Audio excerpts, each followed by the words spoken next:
I see it. I think we've got the green light, the red button. We are live. Another Friday night, another night of Star Wars SafeSpace. And friends, family, enemies, guys, gals, non-binary pals, Daddy is home. We have a lot to unpack. For 27 years, Star Wars fans have argued tooth and nail about Maul versus Vader. That's like, we've been talking about that 27 years, and now we finally got it. We're here. We're going to talk about it, and I don't know if we love it or not. But that's all that and more is on the way. Stick around. It's the season finale of Maul Shadow Lord episodes 9 and 10 this week on your Star Wars Safe Space. Don't go anywhere. It's going to get crazy.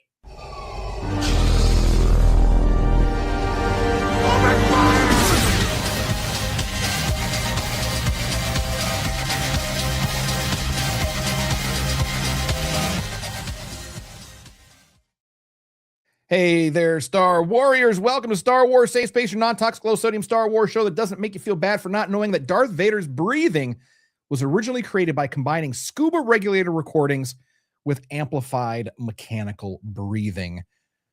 And we're going to talk about that breathing here in just a few minutes. So whether you're a hardcore fan or just a little Swarzy curious, this is your Star Wars Safe Space. We are the Circle of Nerds, and we do absolutely love Star Wars, even if we don't always like it. Before we jump in tonight, I wanted to do a little bit of early news. A huge thank you to all of you glorious Star Warriors out there, because we officially just hit 100 subscribers on YouTube this week.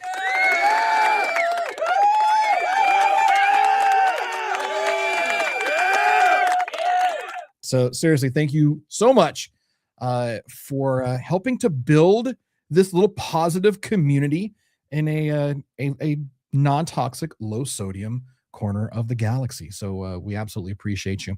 So let's meet the cast and crew, shall we? We're down a body.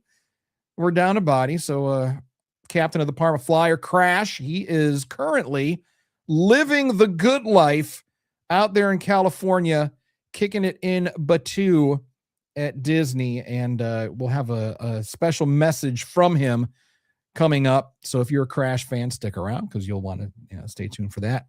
And of course, hailing from parts unknown, we've got our keeper of the holocron himself, T to the Oni. Welcome back to the galaxy, everybody. Yes, sadly, our crew is a little short today. Thankfully, our crew members that are missing are coming back. Unfortunately, some of our intrepid crew members on this show are not.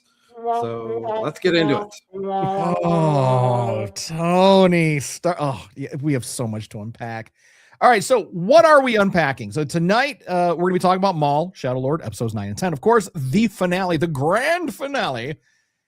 And honestly, this stopped feeling like a crime story the second we heard the breathing. When the breathing dropped, it's like the whole thing just changed. The whole tone of the entire show, it just like flip. And immediately when I heard that breathing, my heart sank for our intrepid little crew, because suddenly it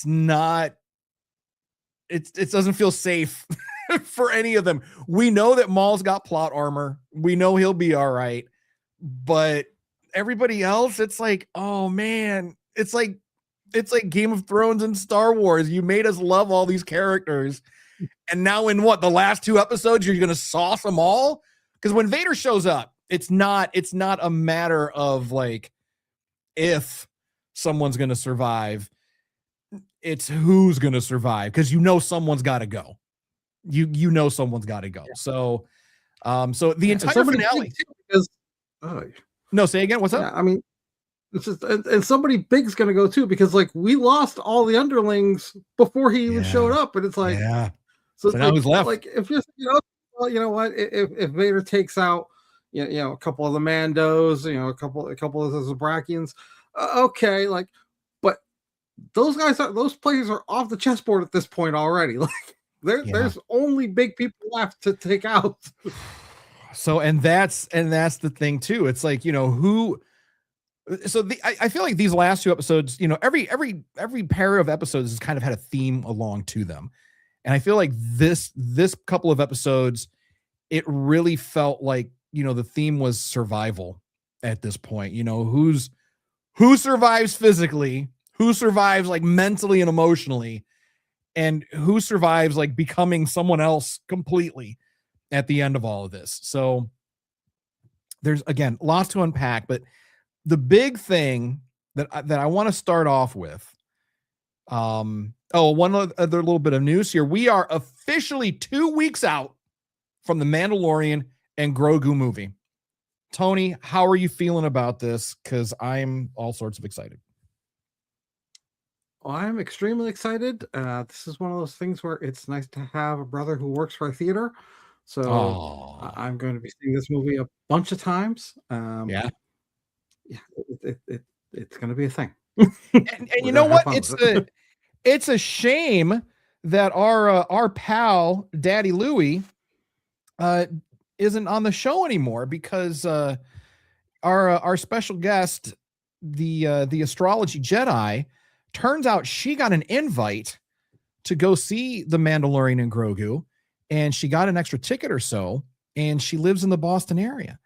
So unfortunately, because she was like, hey, do you guys live in Boston?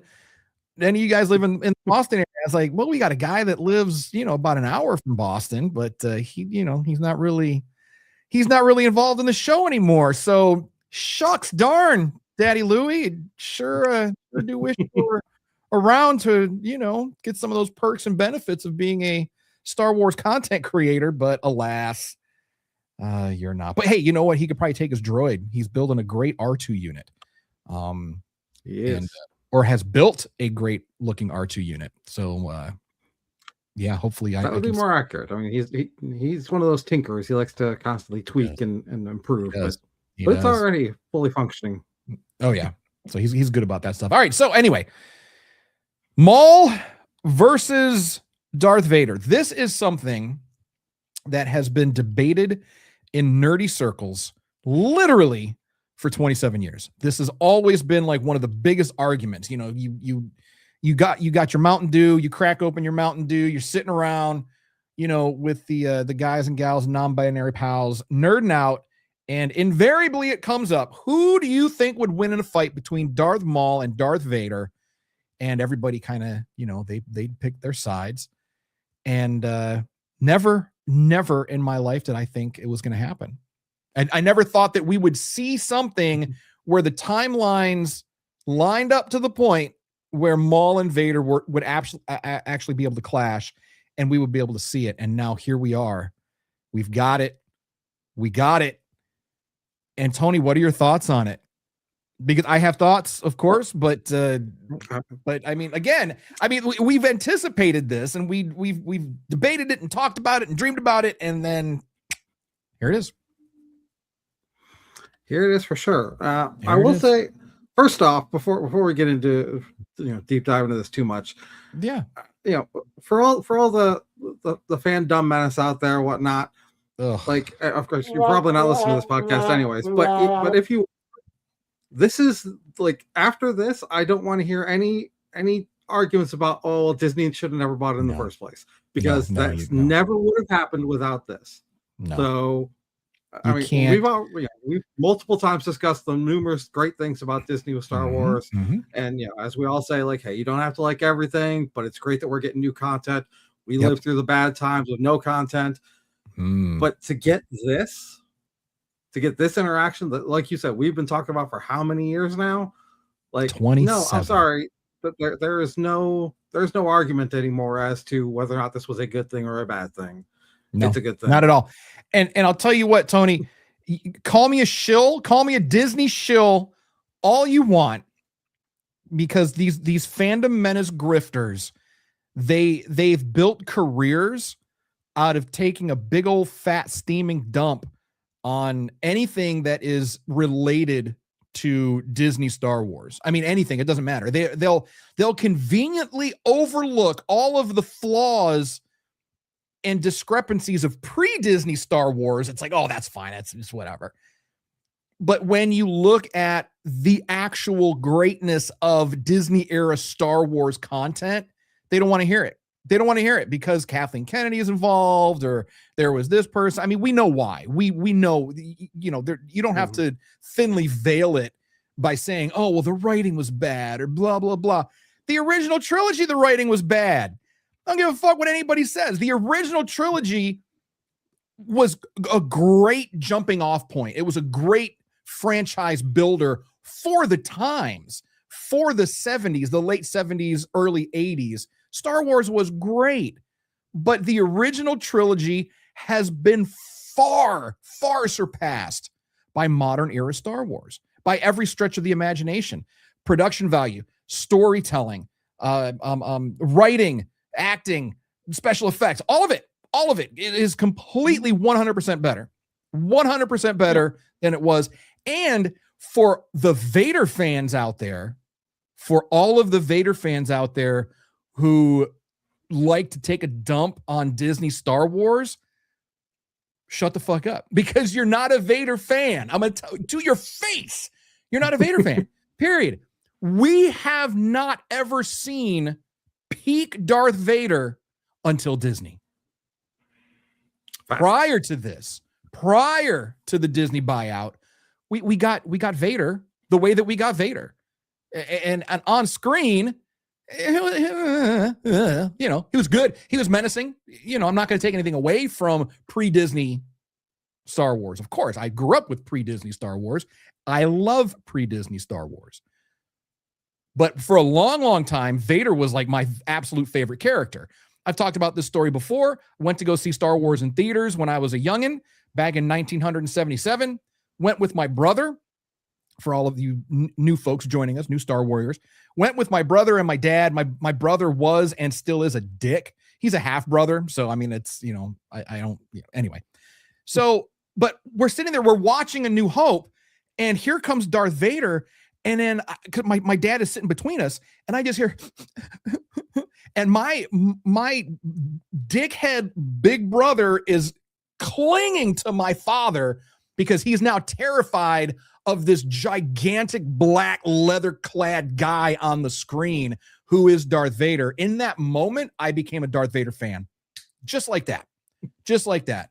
Now, you know, obviously there's the whole child murdering aspect, so I grew to not really care for Darth Vader much after that. But the fact of the matter is that the Darth Vader, because, okay, again, with pre-Disney, when we got the prequels, Tony, please tell me you remember all of the hate from the one Darth Vader scene we got. No. Where's Padme? No. That got clowned on so hard. So hard. And then we see, you know, Anakin, who's just basically, you know, a little twit. The character, not Hayden. Hayden did a brilliant job. But again, Anakin was a little crybaby twit in live action. In animation, boss. 100% boss. Live action, no good. And then, of course, in the trilogy, the original trilogy, I mean, you know, he did what he needed to do. He was the big bad, you know, and he worked. It worked. But you have not seen Darth Vader. The way that Darth Vader was described in the now, you know, non-canon expanded universe novelizations, we saw Darth Vader. We got to read about Darth Vader being this complete and total badass. Disney Star Wars brought us the Darth Vader that we've always wanted on the screen. And Darth Vader has not disappointed. Disney Darth Vader has not disappointed. And if you claim to be a Darth Vader fan, while at the same time shitting on Disney era Star Wars, you're a fraud. You are a fucking fraud. and you're a grifter. And you can't, Tony, like you said, there's no way. You cannot deny that. You cannot deny that at all. You cannot sit here and shit on Disney era Star Wars and then still claim to be a fan of Darth Vader. And for those people that have those Star Wars theories, we're not going to mention names, but people that have put together fan films that made them famous about Darth Vader, you cannot. And at this point today, in 2026, Darth Vader is still undefeated for making an entrance. Nobody across cinema history makes an entrance like Darth motherfucking Vader makes an entrance. People want to bust on the hallway scene. You can't. The hallway scene from Rogue One, cinema, pure classic, beautiful cinema. Darth Vader making an entrance. Hardcore, badass, beautiful. And now in Maul Shadow Lord, and in Rebels, my dude comes down on his TIE, standing on top of his TIE fighter. Says nothing, just a pimp, a boss coming down on it. He makes an entrance every single time, and no one does it better. No one in film history has ever made an entrance better than Darth Vader. The only person that I would say who has a better entrance maybe than Darth Vader is John Cena. Even though you can't see him, but that John Cena entrance music, it hits every time. That's the only thing that Vader needs. He just needs that behind him. He needs John Cena's. If I want someone out there, please do this. Please make an edit. Someone put together an edit of Darth Vader, his entrance to different scenes, but with John Cena's music behind him. Please. It'll be the most epic video ever made, and you'll get 1 million views. Thank me for it later, and I just, give me a couple $100. Anyway. I think that'd be great. I will say, just off the top of my head, I feel like if I got Austin's glass shattering for Vader, yeah, that would work too. But either way, you're not wrong. You're not wrong. But it's like it doesn't. Austin's entrance music is hard. It hits hard, but it doesn't have that energy of Cena's. I mean, John Cena, like, it's like you're just like, I'm not even a John Cena. I like John Cena as a person because he's a great guy. But as a character, a wrestling character, he's not my favorite wrestler. But anyway, right. Darth Vader, undefeated when it comes to making an entrance, and Disney era brought us the absolute best iterations of Darth Vader in the franchise. If you disagree, you're wrong.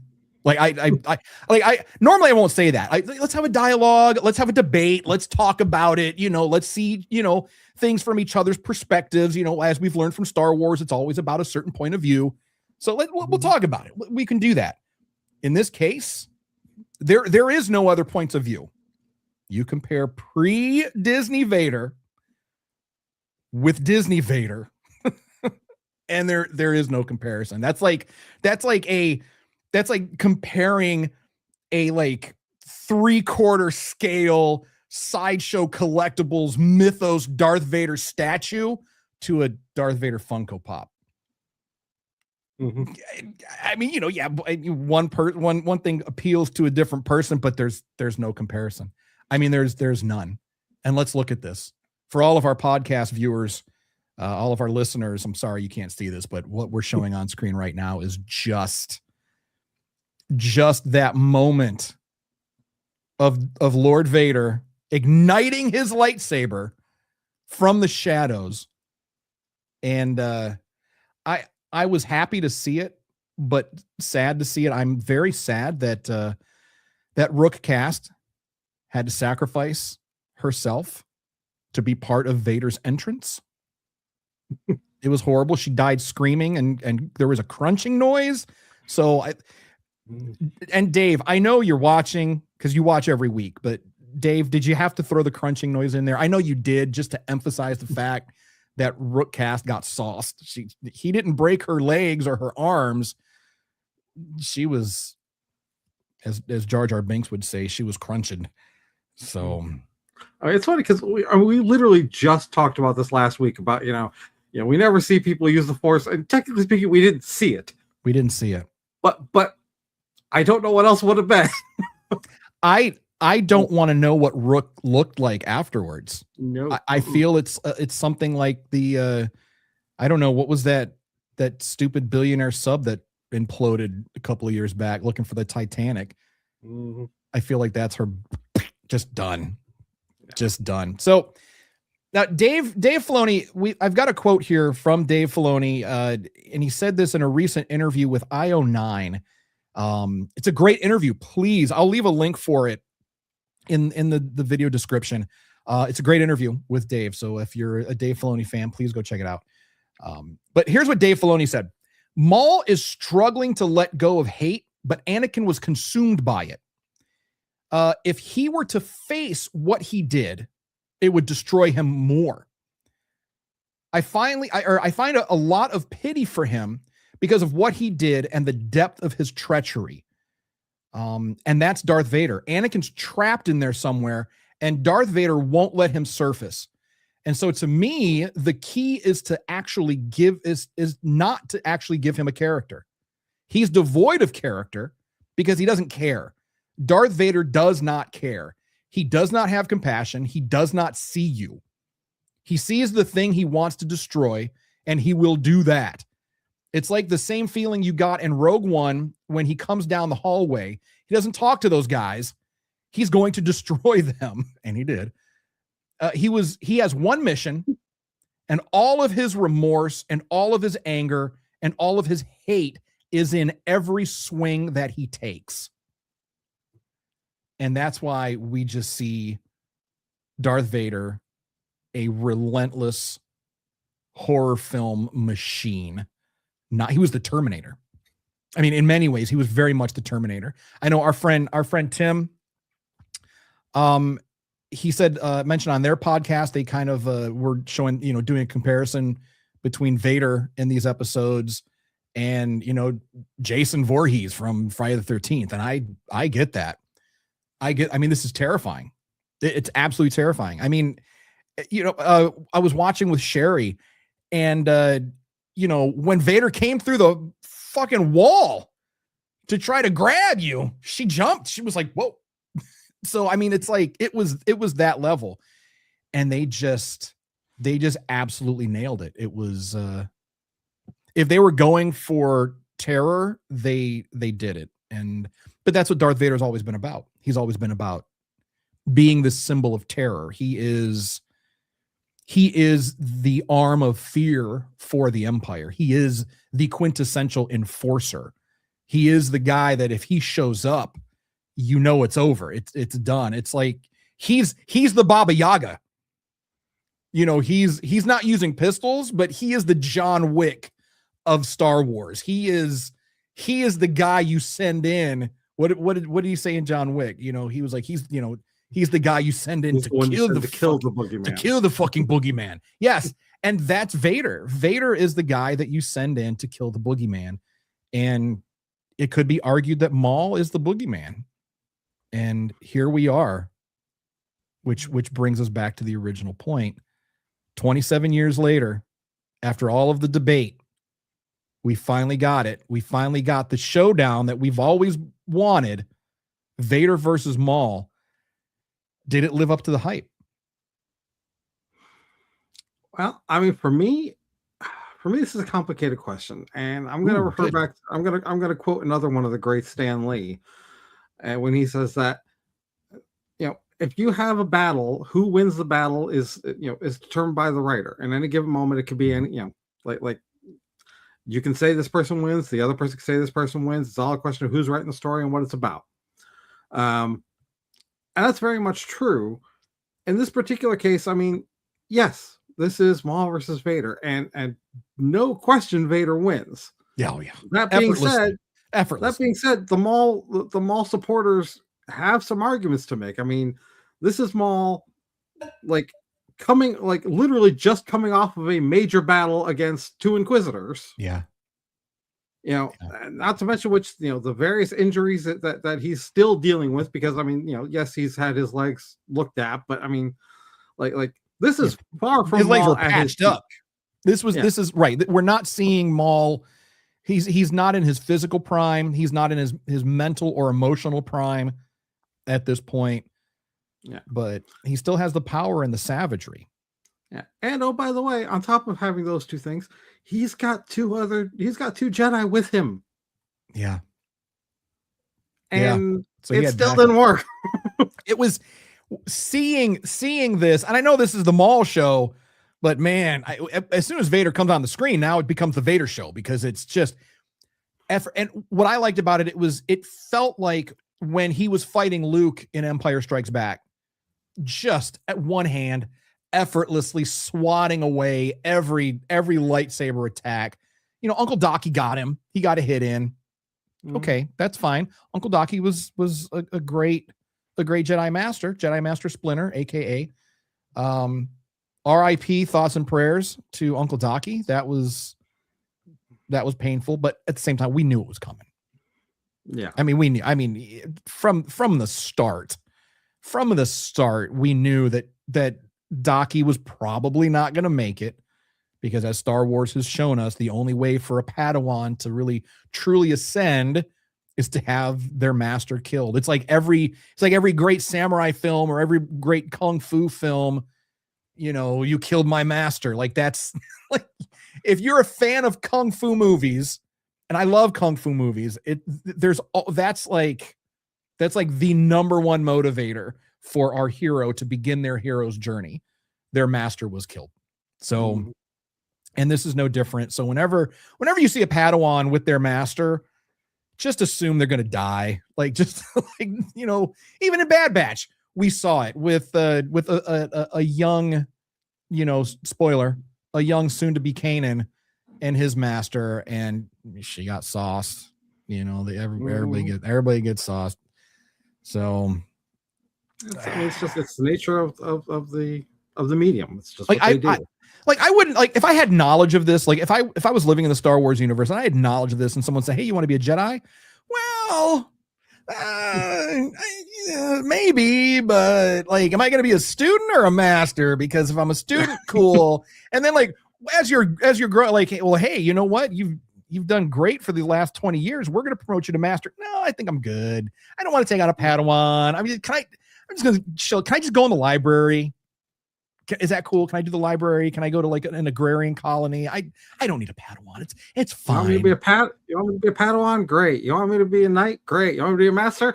No. Hard pass on that. I mean, look at Qui-Gon. Perfect example. And he essentially had two Padawans. I mean, really. But yeah, no, not doing it. Anyway. Speaking of Qui-Gon, and I know this wasn't in these last two episodes, but Qui-Gon is always with us in our heart. Show, say again. But bringing back the Duel of Fates music in this show, yeah. And again, we've been doing it every week, but a tip of the hat to the production, the music, the background paintings, the animation, the art style. It's just everything about it is so good. And I noticed something interesting. When we see things from Spybot's point of view, also R.I.P. Spybot, that hurt, man. It's like I wanted to see. Yeah. Oh, come on. Like, I wanted to, if anyone deserves a redemption arc, it's Spybot. Like, we got to see IG-11 got a cool redemption arc. I mean, can we not? We didn't get it. Come on, Dave. That was Game of Thrones level bullshit. I was not happy about that. Vader, the child murderer, gets a redemption arc, but not Spybot. Anyway, it's a travesty of justice. But I noticed there's, and if you go back and you look at some of the backgrounds and some of the set pieces and things, there is not a straight line in the entire series. And I love that. Like, I was looking at, I rewatched the whole series this week, and I was noticing there was the scene when they're like in the jail. and you've got the panels on the walls. Nothing is a straight line. Everything looks hand drawn. And when we see like Spybot's like, HUD, it's very painterly. It's very, sketchy and edgy. And, again, it goes back to what, Sam Witwer had said, is that the entire series, we're seeing it through Maul's eyes. This is how the world looks to Darth Maul, to, Lord Maul, not Darth, but everything looks chaotic and unhinged and, nothing. There are no straight lines for Maul. Everything is a little crooked and a little broken and again, a little unhinged. So did it live up to the hype? You said for you, it's a complicated question. I mean, listen, did it live up to the hype as far as, was it cinema? What was it? Was it epic? Was it just amazing and wonderful to see? Absolutely, yes. Oh yeah. Is it everything I wanted out of a fight between those two characters? No. Mm-hmm. But it's not going to be the last time they fight. Really? So are you? That was okay with it. So. All right. So you know what? Fuck it. Let's just go for it. So I had this scheduled for the end of the show, but season 2 predictions.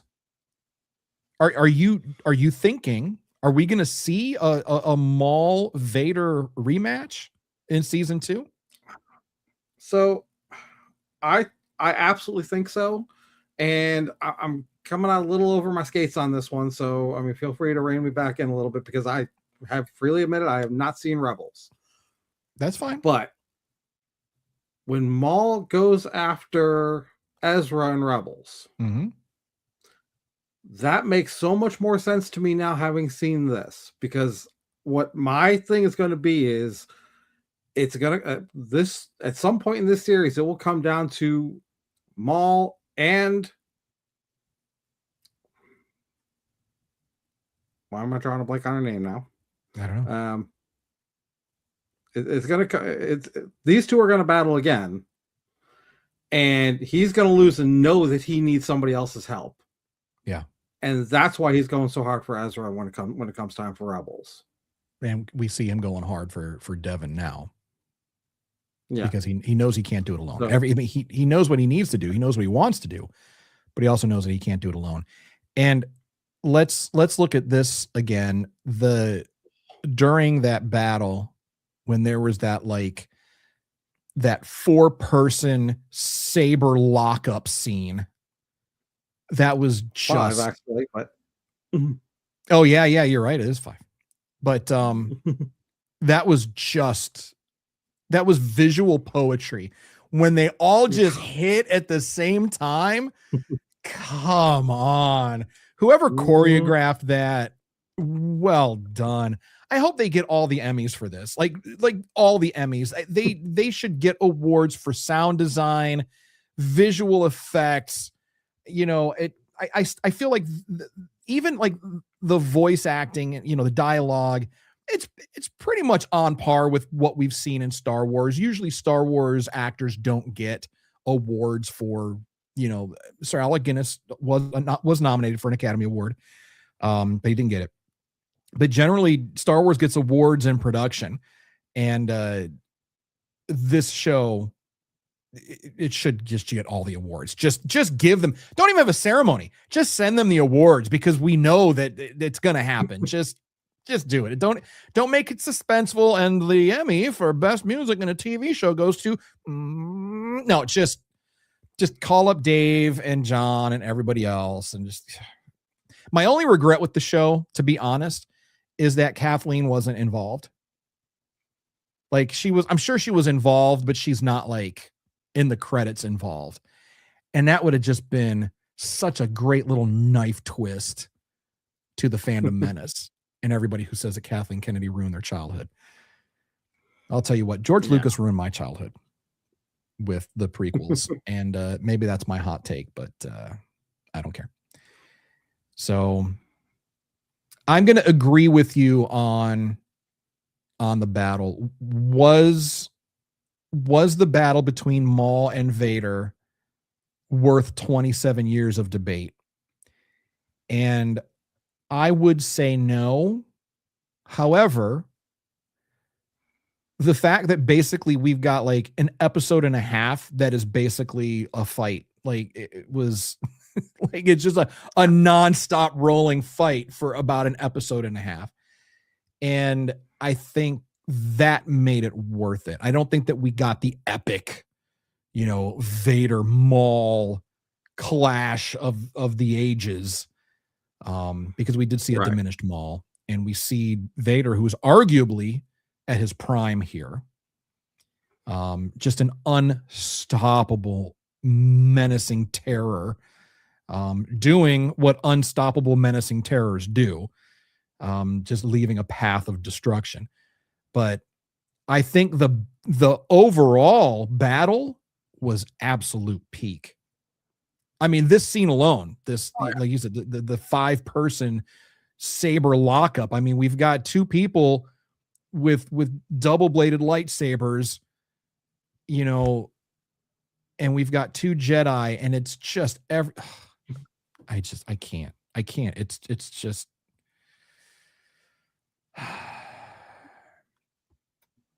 I'm so happy. I'm so happy to be a Star Wars fan right now, Tony. I can't. It's like it is the best time to be a Star Wars fan in the history of the franchise. Yeah, just to make your point here, so we're looking at this picture. You talk about straight lines. And just looking at this shot right here, the only straight lines on the screen are the lightsaber blades themselves. Yep. Everything else, like even like you see like these sparks coming off here, like you see how jagged they are and wavy, but the lightsaber blades themselves, the pure light. Yep. It's the only straight lines you see. That's it. It's just that is absolutely it. And again, I mean, big tip of the hat to the art team, because damn. All right. Before we move on, we do have a message from our man Crash. Wait, hold on. Hold on. God, it's like he's really here. It's like he's really here already. Interrupting. All right. Jumping in. All right. Crash. Hey, Tony, it's Crash. I'm still here at Disneyland. I'll be heading home by the time you guys are recording our podcast Friday, so I thought I'd chime in real quick, give you my thoughts on Maul Shadow Lord, because let's face it, we had to watch it in the room. Wow, what a finale. Love the fact that we had the battle royale of all time. We had the Inquisitors, we got Maul and Daki and Devon, and then we throw Darth Vader into the mix like he's a slasher movie killing machine that doesn't talk. That I've been listening to chatter on our Facebook page. People in the parks, that's all anybody wanted to talk about was how sick Vader looked, and the fight scenes were just fantastic. Just what a way to end a season, and I can't wait to see what they're going to do in season 2. But man, Maul pushing Daki into Vader getting him killed, such a dick move. We know he wants Devon for his apprentice. I do like one thing I saw online. Who was saying that Maul is sort of indirectly teaching her. He's not a Sith, so he doesn't have to teach her the Sith way. But everything along the way he's been doing, he's been sort of like laying seeds for how he wants to like shape her in his image. And this last fight sequence, I mean, you got the 2 Jedi and Maul against the 2 Inquisitors and Vader. It's the Royal Rumble, man, and the Undertaker showed up. Cue the music. Wow, what a way to finish. So pissed about Lawson getting killed. I was really starting to like him. I'm worried about Riley and 2 Boots. It's like, they're stuck with Dryden Voss, a former Sith Lord, and a Jedi apprentice who's sort of having an identity crisis. So we'll see where that goes in season 2. Love to hear what you guys think. When I get home, I'm going to watch the podcast when I get back off my flight. And just wanted a real quick recap. I hope you guys watched all the stuff I was posting from Star Wars night. and Galaxy's Edge.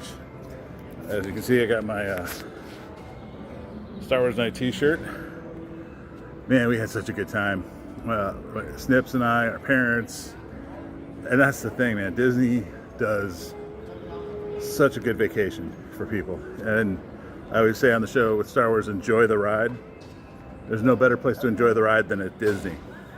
So, reporting in from Disneyland, the captain of the Parma Flyer Crash saying, lock in those S-foils and I'll see you real soon. Bye. All right. Thank you, Crash. Thank you, Crash. Thank you, Crash. Well said. Well said. I don't think I disagree with anything. That's a first. Mhm. That's a first. Well said. So, all right. So moving on from the horror that is Darth Vader, let's talk about the aftermath. Let's, since we're talking about survival this week, and we need to talk about the cost of survival. And the finale, we started having people stripped away from us. Tony, like you said, all of the tertiary characters, all the background players, all the extras, they got stripped away fairly quickly. They were dropping like flies here and there. But like we said earlier in the show, R.I.P. Rook. That one hurt. I'm not going to lie. I was hoping to see more. I wanted to see more of Rook. I wanted to know more about her story. I know she's not a clone, but I feel like she might have to go on the wall, because you want to talk about brutal deaths. Yeah. Yeah. She goes on the wall of remembrance for sure. Rook cast, and as a Mandalorian too. Mhm. The Mandalorian say, not gone, just marching far away. So, man. So, Lawson, there's another cost of survival. Is he dead though? That was my big question. He took some hits, yes, but we've seen people survive worse. We have. The thing is, even if he didn't die during that sequence, like after everything that's happened, like there's no, like, he's not getting off the planet. But like, even if he's alive, on the ground somewhere on that planet, he's not getting out. He's got nobody left to help him out. I don't see a world in which we're ever going to see him alive again, because how could he possibly? No, I can't believe it. Lawson's a great character, very complex character, multifaceted character. Not to say those types of characters haven't been sauced in other iterations of Star Wars, of course, but one of my predictions for season 2 is Lawson is not dead. He's going to come back, and either he is going to be rescued and reconditioned, quote unquote, re-educated by the Empire, or the missus is going to work behind the scenes to rescue him and put her shattered family back together. That would be a really good narrative. I think that would be a good bit of storytelling. Now, would it happen, or are they just going to leave Lawson dead? I don't know. But God, he's such a good character. Because yeah, he is, and I definitely would like to see more of him. I don't know how you do it. On the other hand, like,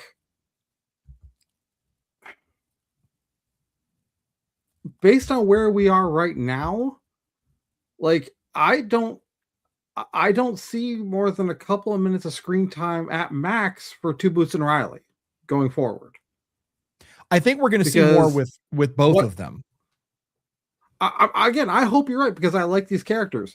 Yeah. But if Lawson's not alive, they don't have much of a role anymore. Well, I think hey, Two Boots, get him to his mother on Coruscant. Okay, right. Cool. And love Two Boots for doing it. But Dryden Voss doesn't give a fuck about them. No. Like, he's probably willing to let them go. because it doesn't hurt him or help him either way. Right. But outside of just like in Maul's story, because I mean that's what the premise of the show is. It's Maul's story.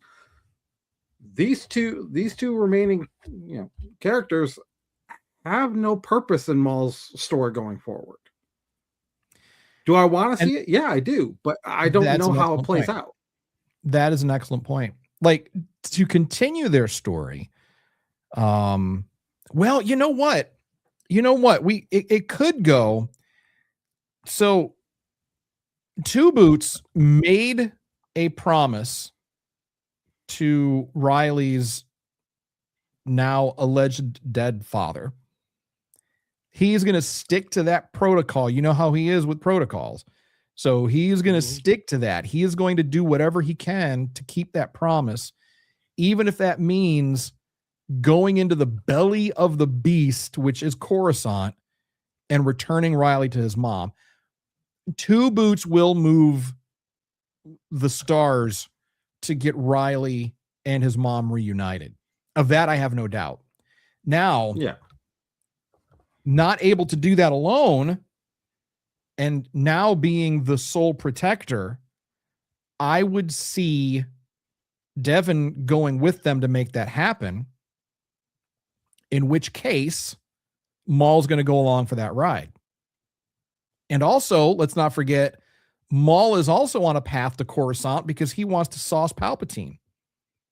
After his vision, he was like, I got to take this dude out. So their paths are still aligned. They're still, Riley's got to get to Coruscant to get to his mom. Two Boots is going to get him there. Devon is going to want to stay to protect them because, of course, she feels bad that she couldn't protect Riley to begin with. So she's racked with guilt. And so she's going to do her best to make sure that that doesn't happen again. And Maul, he's going to Coruscant anyway. And so he still has, his little machinations, his little agendas. And I think everything is still kind of aligned. And I think that we're going to be on the road to Coruscant for season 2. Okay.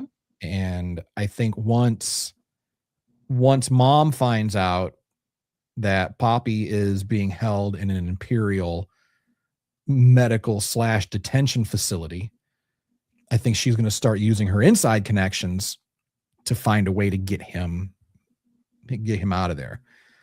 I'm hoping we'll get a Scooby-Doo ending with the Lawson family reunited and happy on and in hiding on some other planet for the remainder of the Galactic Civil War. But again, the way that it's looking, I feel like the writers and the producers of this show have spent a little too much time watching Game of Thrones, so happy endings are not at all guaranteed at this point.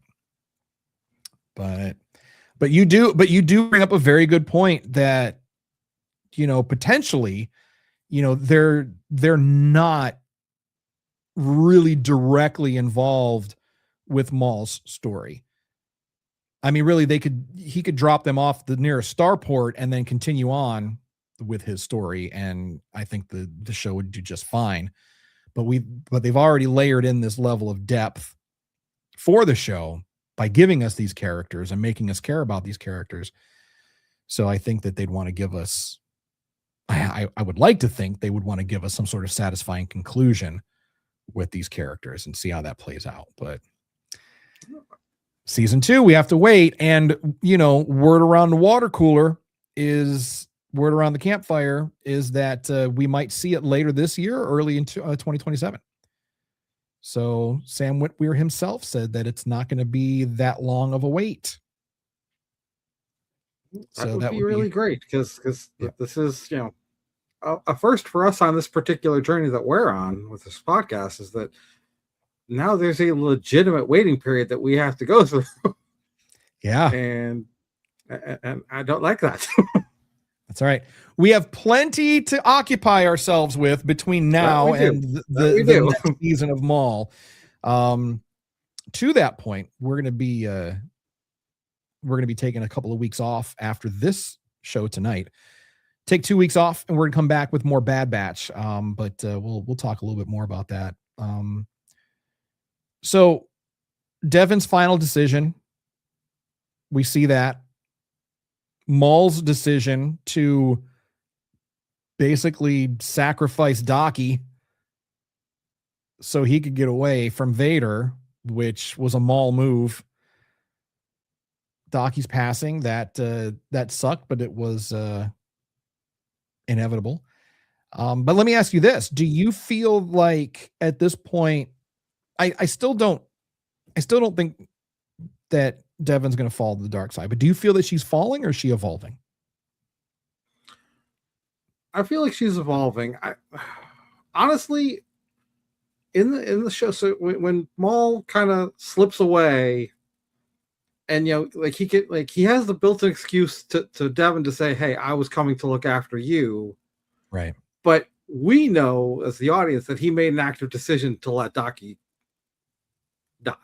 Yeah. The question is going to become for me, if Devon ever finds out that he actively made that decision, is it like this? Honestly, kind of reminds me of what happened at the end of Acolyte, where when all of a sudden, when she finds out what Saul did, and blind rages out on him. Is this going to be the same kind of setup for her now, where she's going to turn on Maul when she finds out that no, it was intentional that he let that happen? Yeah, I agree with you. I think that she would. I think she would flip out on Maul. And we're talking about, again with survival. We see that like with the Empire, right? The Empire survives through control. Vader survives through fear. Maul survives through manipulation. And I feel like Devon is learning to survive by learning from all three. Mm-hmm. And it's like, I don't know if that's necessarily a good thing or a bad thing, because right now, she already has a good foundation for justice and for doing what's right.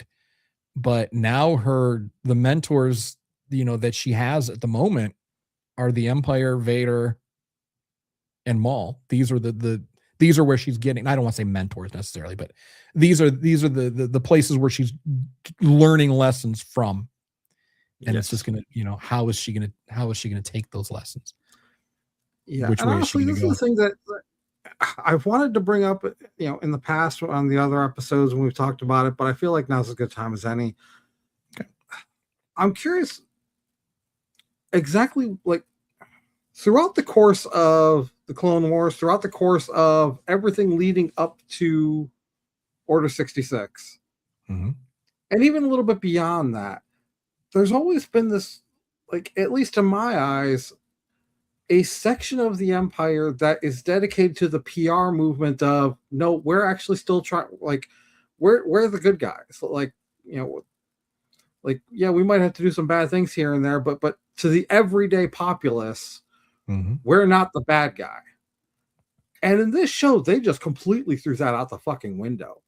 Like, from the moment the Empire showed up on this planet, like, there is no pretending that they are doing anything for the safety of the populace. There is no pretending that they are in any way interested and give a damn about the citizens. No, I mean, it's thinly veiled, but like what we see as the audience, obviously, that goofy lieutenant, the troopers, and because we know what so we know what the Empire is about, but they're still spinning it like when Lawson pops up, as a wanted fugitive, wanted for crimes against, the Empire. They're still painting these people as criminals. It doesn't matter what they do. It doesn't matter what crimes the Empire commits, because they're the ones in power. They can paint anyone else as being a criminal, and they'll justify their own criminal acts in the name of public safety and quote unquote peace. And that parallels with things in modern society. It absolutely You does. know? I wasn't going to go there, but you're not wrong at all when you say that.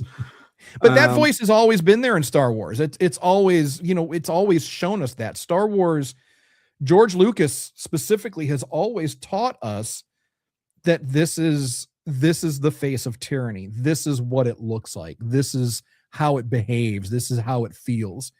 This is what we as citizens need to recognize and be prepared for. And I agree. you know, And maybe it's just that we're unfortunately, coming off of Andor, because like in Andor, we see a lot of there's multiple scenes where they're setting up the PR angle about Gorman. yeah.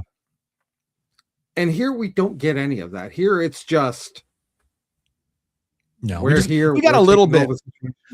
Yeah, but Like- it was still done. It was still done in the guise of, you know, interest in public safety.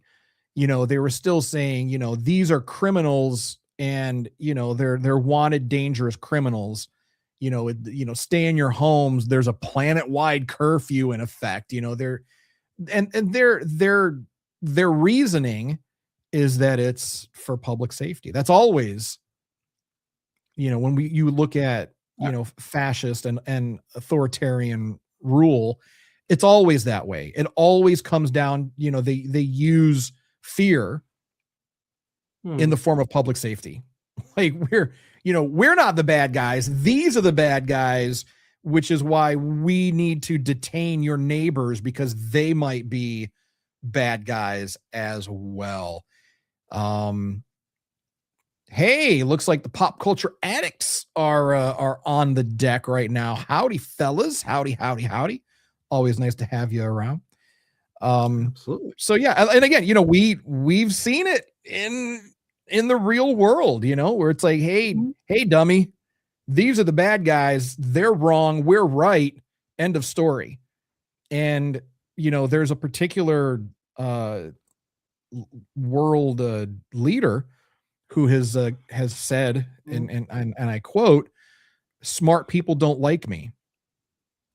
And this particular world leader, you know, we know who he is, said, "Smart people don't like me," and that's absolutely true. You know, those types of people that are in power, they count on the willful ignorance. They count on the cognitive dissonance, you know, of certain pockets of the masses. You know, they'll use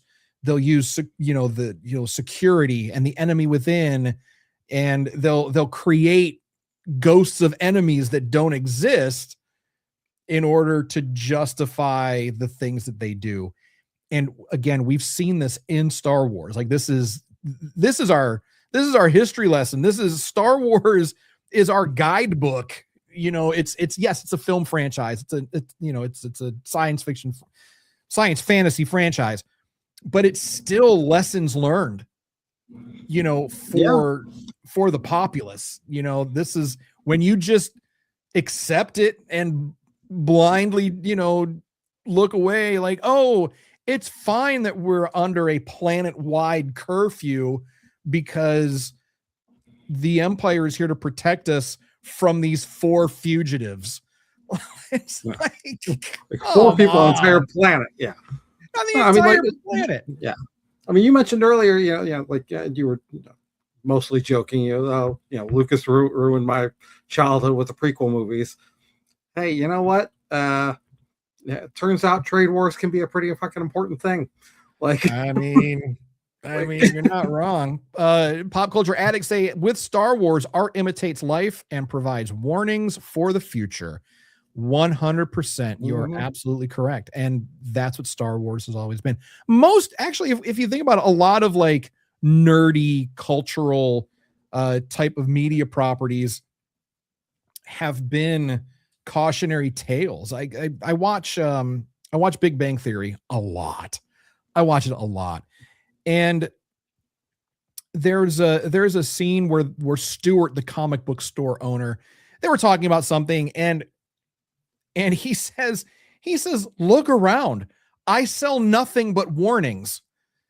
And, you know, you think about it from the perspective of being in a comic book store, you know, yes, that is 100% true and accurate, because you've got these writers and these artists who are saying it without saying it.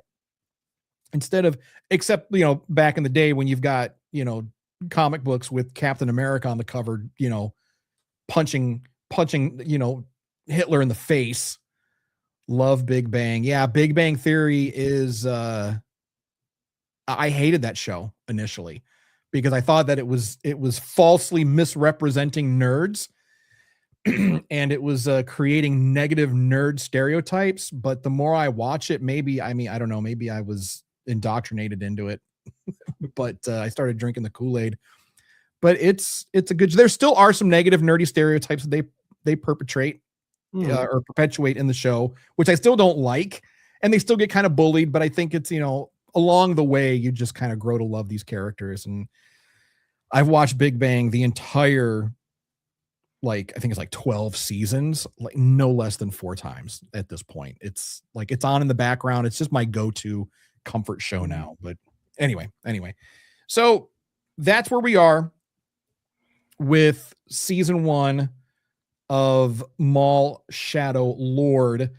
Tony, wrap it up for us. Your thoughts on this incredible peak Star Wars TV series that we've seen. So I mean, it really is just on a whole other level. Yeah. I mean, first off, I've gone back and forth over the course of this season about Spybot and whether or not I like the character or not, or whether or not, like sometimes the voice is kind of grating to me. Sometimes it was kind of like, okay, that's kind of clever. He's having fun. How on earth they made me feel more bad for his death than they did for Lawson or for Daki? Yeah. What the fuck? You're not wrong. Holy shit, Tony, you're not wrong. Because when Daki got sauced, we knew it. We knew it from episode 1. In order for Devon to grow, Daki's got to go. I mean, that's that's just a fact. Pop culture addicts say I need way more Maul. Season 2 needs to be well more than 10 episodes. R.I.P. Spybot. Yes. Yeah, we knew Daki was going to go. Rook caught me off guard. I thought we would keep her around a little bit longer, but agreed. Spybot. I was just like, oh no.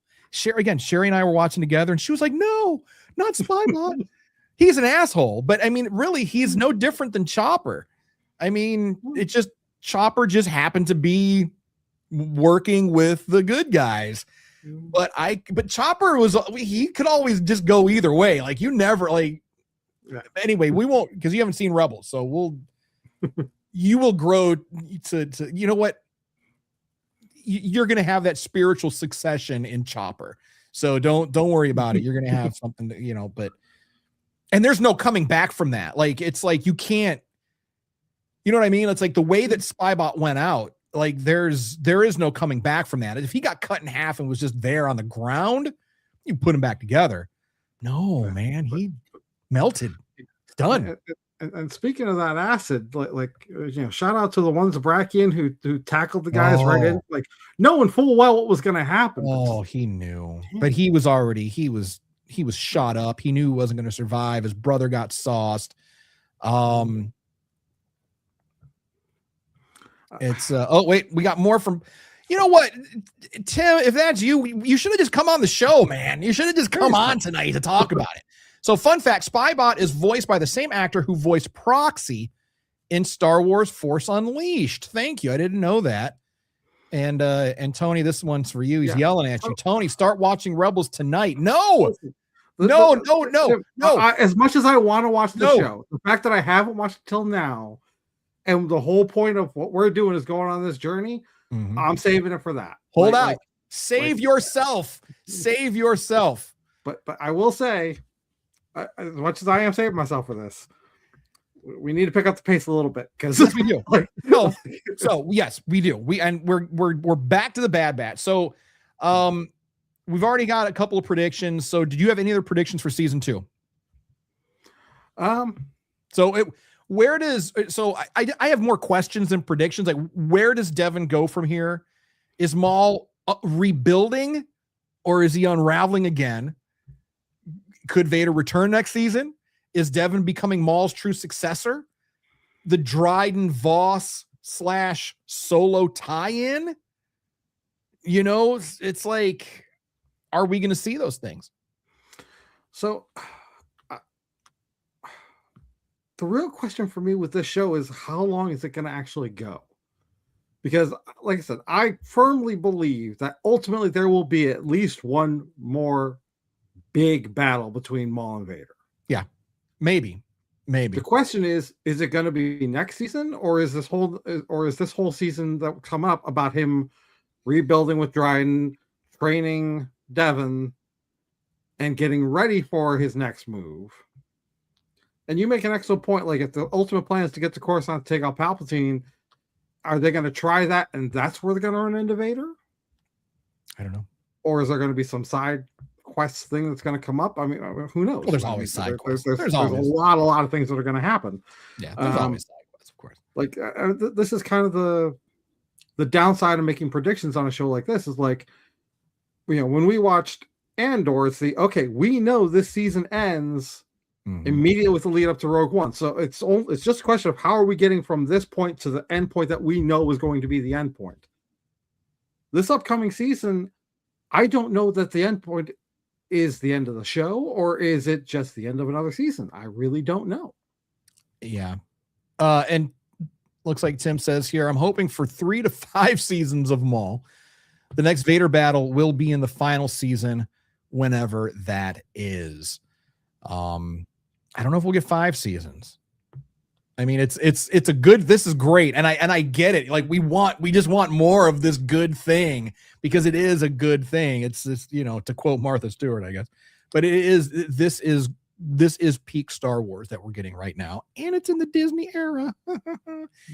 So 3 to 5 seasons is a stretch. I think it just depends on how far they advance the timeline I think they're going to get us up to Solo.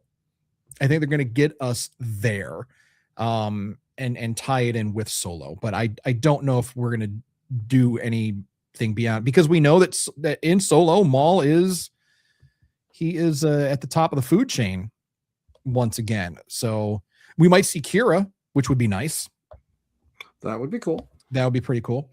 So still a lot more to come, and very excited. So we are going to wrap things up. We didn't talk about half the stuff I want to talk about tonight, but that's okay. That's okay. I blame Darth Vader for that. I blame Dave for making the show so good that we have so much to talk about. And let's look at this. Let's look at Dad one more time. Darth Vader, the Dark Father. Goodness gracious. So again, next week we are going to be off. For the next 2 weeks, we're going to be off. So, you know, I mean, Tim, if you want us to, we could jump on Pop Culture Addicts for a couple of weeks, because we're going to be off from our show for 2 weeks. So we're going to be off for 2 weeks as we cleanse our Star Wars palette to dive back into the Bad Batch. So we are going to be doing that. So homework over the next 2 weeks. We are looking at doing Bad Batch Season 1, episodes 10 through 13. So check those out, or just binge Season 1 up to episode 13 if you want to catch up to where we are already with the Bad Batch, and follow along with us on our chronological journey of the Star Wars galaxy. And it's just been a fun ride so far. This has been a very, very happy detour, very pleasant detour. So yeah, looking forward to it. I would be remiss if I did not plug our merchandise. So of course, there we go. We're wearing it. Head on over to our website, circleofnerds.com/merch, and pick you up some pretty swell swag. Speaking of merchandise, I have an idea for a new shirt design that I think you might be intrigued by. Oh, all right. Let's talk about it. Oh, and speaking of merchandise, I got the oversized Mandalorian and Grogu hoodie from Her Universe came in the mail yesterday. Normally I wash things when I receive them because they're full of chemicals and whatnot. But I had to throw this bad boy on, and I'm going to do a little review of it on TikTok. I'll throw that up on TikTok really quick. Nice. But worth a I purchase. just placed an order with them literally earlier today. So for the hoodie? Not for that particular hoodie, but for a couple other items. Okay. All right. I've got to say it, you know what?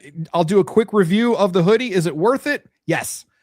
So go to Her Universe right now. We are not sponsored. This is not an endorsement for Her Universe, but it's Ashley, and we love everything that Ashley does and stands for. We absolutely endorse Ashley. We endorse Ashley. Yes. It's not a sponsorship, although it could be, Ash. I mean, I'm just saying. But is the hoodie worth it? Yes, it is worth the price. And you're going to need it because theaters are chilly. When you go to see The Mandalorian Grogu, you need a little something to keep you warm. And when I put this hoodie on, it felt like Din Djarin was giving me a hug while Grogu was making bacon pancakes in the background. That's what it felt like. Yeah. And I hope that song is now stuck in everyone's head. If you know, making pancakes, making bacon pancakes. Anyway, so that's your homework for next week. Your homework for next week, but again, we'll be off for 2 weeks and palate cleanse. And hopefully it's going to give me time to get caught up on everything that I need to get caught up on in terms of pushing content out to our socials. So do please follow us on all of our socials. We are just at the SWS show on all platforms. Although we're mainly active on Facebook and TikTok. And again, thanks to everyone who got us to 100 subscribers on YouTube. It's a small milestone, I know, but it's a milestone nonetheless. And we are very, very grateful for all 100 of you. So thank you, Star Warriors, for subscribing. And we don't like to say followers. We do like to say friends. So thank you for being our friends, Mighty Star Warriors. We appreciate you. And that's going to be a wrap. Tony, you got anything before we head out? No. I mean, it's not official homework for the show, but if y'all are as far as you're curious, make sure that you're getting ready, watching Mandalorian, getting ready for the movie coming out in a couple weeks. 2 weeks. 2 weeks from today. Like, obviously, we're not going to be officially talking about it, but I'm sure we will be bringing it up at some point. I mean, we're going to talk about it. I mean, it's going to happen. We're going to have a conversation. I mean, because we're going to see it like 14 times before our next podcast. So exactly. So, if nothing else, maybe we'll do a little something like on TikTok or something like that. We'll do a little side quest. It's probably going to be a Curious After Dark type conversation. Yeah, absolutely. So Tim says, cannot wait for Mando and Grogu. I agree. And I've got in a box, a giant box right here behind me. I have a life-size The Child from Sideshow Collectibles that has been sitting unopened since 2021 when I first ordered it. Before we even knew that his name was Grogu, he was just The Child. So I've been strongly encouraged by Sherry to finally do the unboxing video for it. And I also have it's the backpack that was used by Fern in Skeleton Crew. It's a found item. So I bought, it's not a Lucasfilm licensed item. It was just the backpack type that was used. It's like a military backpack, so it was a found item. So I grabbed that.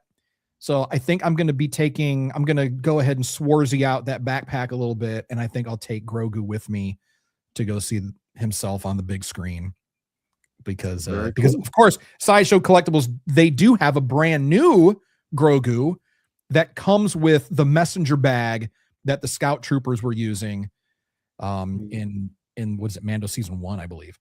And I was like, you guys are killing me. Sideshow, again, not sponsored by Sideshow, although we could be.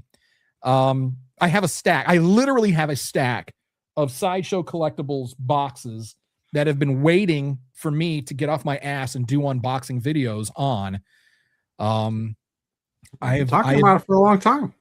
A long time, years, literal years. I have, like, I think the oldest thing I have is it's a Vader and a Boba Fett the 6 scale figures from the Empire Strikes Back anniversary.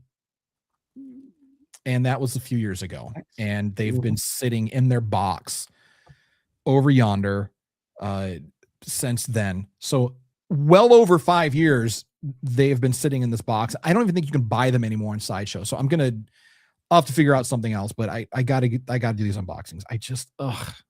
Who has the time? I have the time because instead of working on the show after this, I'll probably go play Fallout for 6 hours and stay up, and stupid me. But anyway, so that's it. And we are, of course, looking forward to the Mandalorian Grogu. The next time that we see you, Mighty Star Warriors, will be long after, well, a couple weeks after, well, a week after. Yeah, a week after the premiere of are you gonna try to go opening night, Tony? Do you have any desire to do that? I usually try to avoid opening nights. Yeah.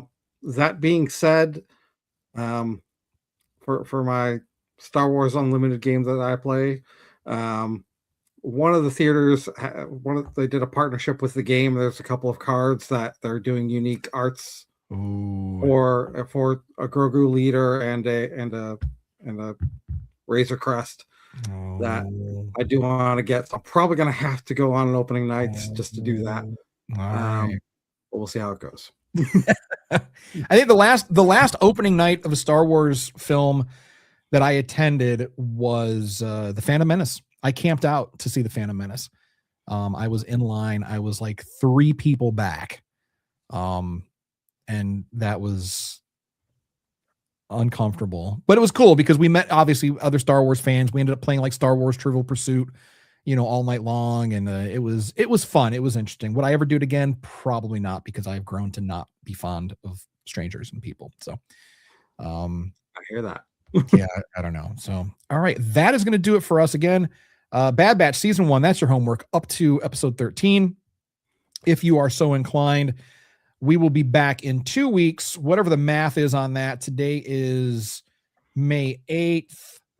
Then there's the 15th, 29th. the 29th. We will be back on May the 29th after a bit of a break, but we're not going to take a break for 8 months like we did last time. So I promise we're going to be back in 2 weeks. So yeah, so we're going to do that. So again, thank you to all of our friends who subscribed on YouTube, getting us to 100. Awesome. I love you, Star Warriors. And of course, for all of you who join us on the podcast every week, you could be anywhere doing anything else, and you've made the choice to come hang out with us. And we really, really appreciate that. Seriously, from the bottom of our cold, dark little hearts. And as always, tip of the hat to our veterans and active duty service members out there. Thank you so much for your service and everything that you do, past, present, and future. So for those of you that have not served, if you're ever having a bad day, somebody somewhere is sitting in a hole in the ground defending somebody else's freedom. So, you gotta respect that. You don't always have to respect the reasons why they're there, but we do have to respect them for being there. So absolutely. 100%. So, and of course, like I said, you can listen to us anywhere that you get podcasts. We are all over the place on your favorite podcast platform, Spotify, all those fun places. And of course, at the SWS Show on all social media platforms. And if I do this, that's going to get me ready to go. So, all right, cool. I'm actually going to be ready this time, Tony. All right. All right. So that's it. We are done. We are gone. We are out of here. And we're going to see you in 2 weeks. And remember, oh, wait. Yeah. Okay. It is going to be 2 weeks. Okay. Sorry. I lost my train of thought. So remember, rise, rebel, resist, and we'll see you in 2 weeks.